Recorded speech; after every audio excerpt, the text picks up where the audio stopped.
Hi everybody. Well, tonight what I'm going to be talking to you about is a nice tangerine sauce. Now we're going to make this to put over currently a roasted duck that I'm making. But you can use this over any kind of protein that you'd like. So depending on what you're interested in, you can put it on pork. It would go really good with pork, chicken, duck of course that I'm going to use. Beef, nah, yeah, probably. And wild game like venison probably would really well also. And maybe in the future I'll try one of that over one of my venisons that I produce. So anyway, we're going to come right back. I'm going to get back to it. But this is going to be a nice, tangy, kind of a hint of sweetness to it, sauce, and it'd be just a nice little glaze to go over top of our duck tonight. So I'll be right back, and we'll be down to our board, and we'll be able to start doing our work. Okay, we're back, and we got it pointed down towards our board now so you can see what I'm doing as I'm doing it. I've got 5 tangerines out, and what we're going to do is we're going to zest one of them into our pan. And I'm just using a nice little saucepan, that's all you need. You don't need anything large to do something like this. And be careful when you're doing your zest so you don't go too deep with it. So just kind of go around and zest this out, and this will add tremendous amounts of flavor and just really good aroma. If you could just smell this, that freshness is just such a good smell. I really truly like it myself. Matter of fact, I could probably live in a tropical place without much problem. But I imagine a lot of us could. So anyway, we're going to continue to zest this out. We just about got that zested. A little bit more here.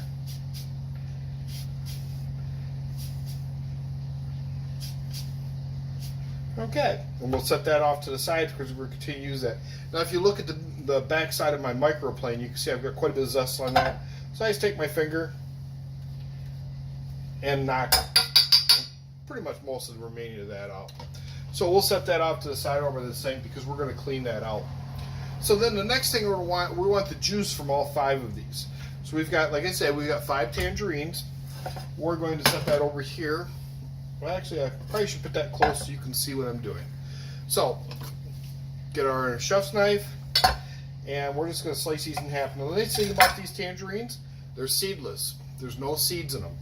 So we don't have to worry about seeds like when you do a lemon or a lime. When you start to juice those, if you're going to juice them by hand, which I do mostly, I don't really use those juicers too much. I use them for some things, but not a whole lot.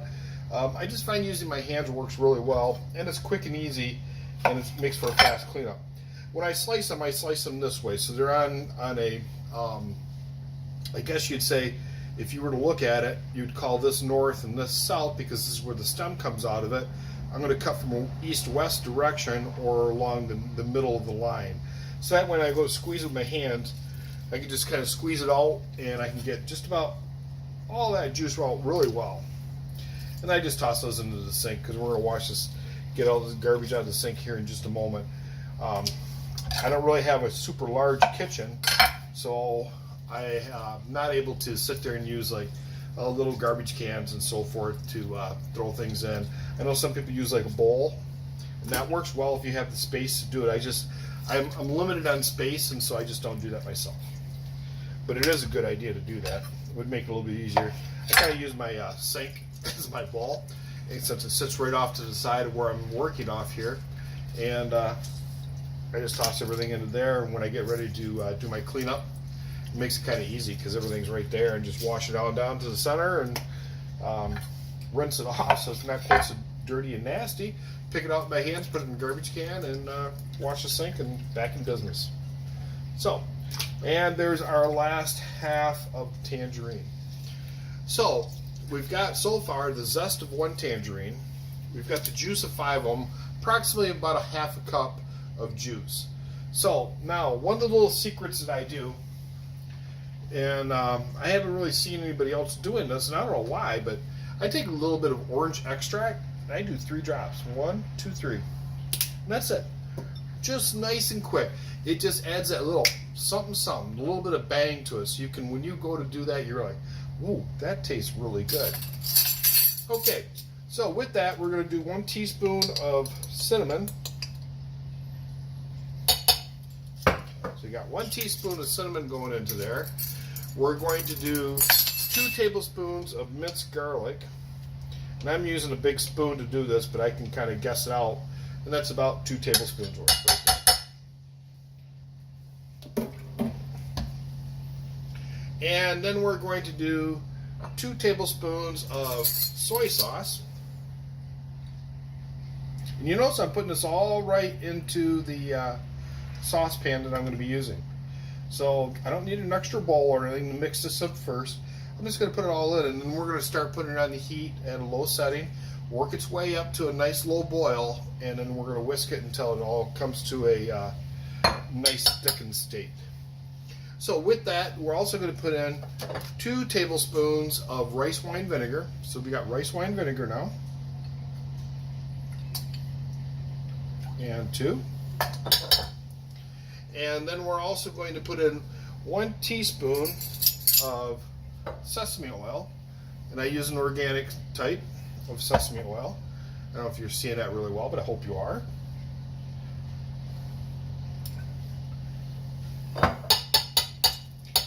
Okay, and then we're also going to use 2 tablespoons of honey. Now the honey I've got kind of got hard. And I don't know if that's ever happened to you. I imagine it has if you use honey any amount of time.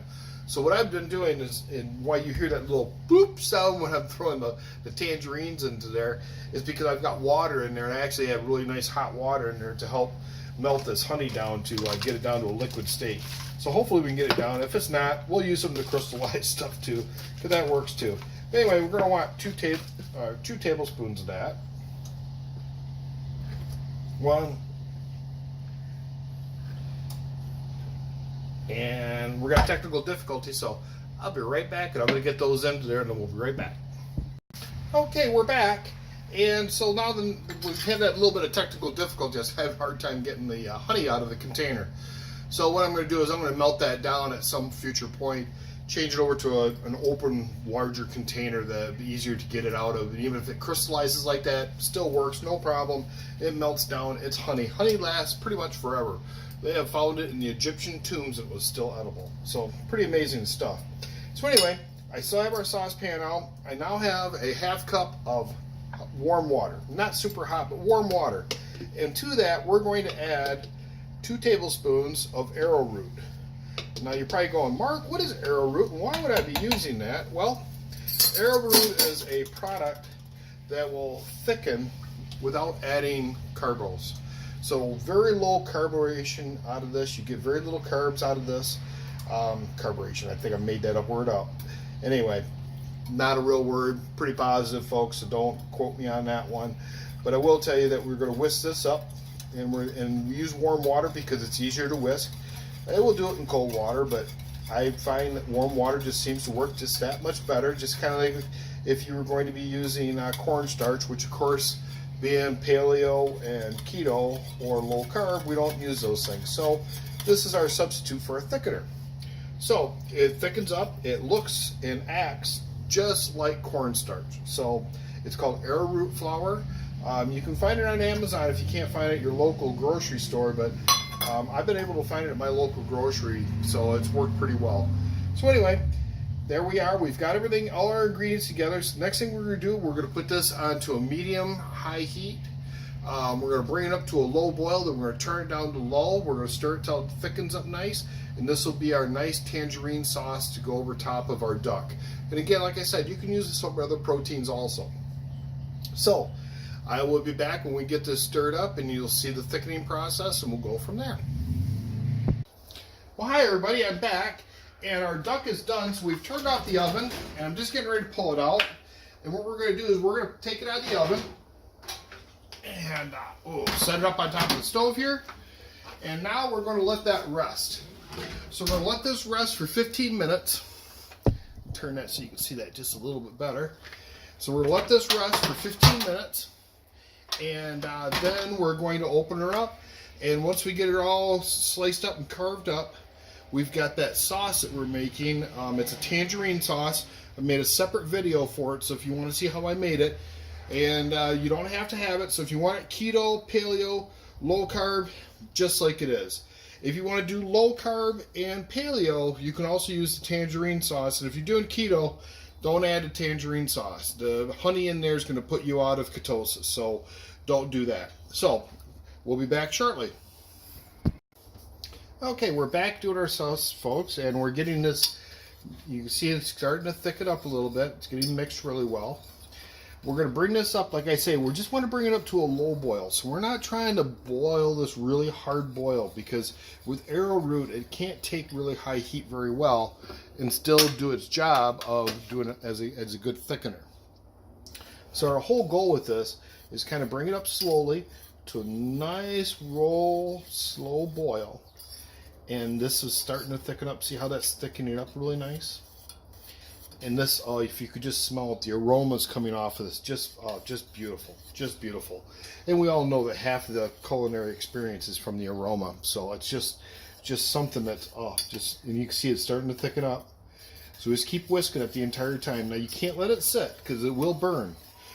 You've got that honey in there, and it will get into the sugars there. They burn quick, so we don't want that to happen. So we want to make sure we're doing a nice whisk. And it's not like you got to go crazy with it. You know, it's just a matter of nice whisk, but keep it going so that it's all moving around the bottom. So nothing has a chance to get to the point where it'll burn. So we're bringing this up, and we're just about there. See where that's coming off that way? So it's nice and thickened. So we're almost there. And if I were to let this sit, we'd start to see some bubbles coming up, because it's right there at our boil. So there we go. See where we're looking at? See these bubbles popping up out of there? Here, move that a little bit closer. See if that's showing it up a little bit better. So, hopefully that didn't make anybody sick from having that little ride going up and down there. So, there we go. It's almost quite exactly where we want it. And see how that's going now. Okay, this is it. So now we're going to turn the heat off. And that's our perfect consistency. So, we want it to kind of stick to it. This is not a gravy. This is a nice thick sauce that's going to go on there.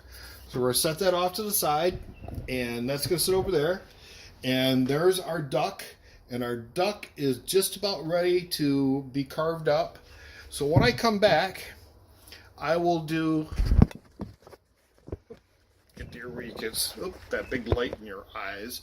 Sorry about that. But anyway, when we come back, I'll carve the duck, and then we'll we'll plate it, and we'll put some sauce on it, and there it is. It'll be dinner tonight. So, glad you came with me and enjoyed this experience. Talk to you soon. Okay, folks, I'm back, and I made that sauce that I told you I was going to make. So that's been made, and I've already put it over top. But the thing I want you to understand, though, so when you're making this sauce, make sure that it's about that consistency. That's what we're looking for. We're looking for that.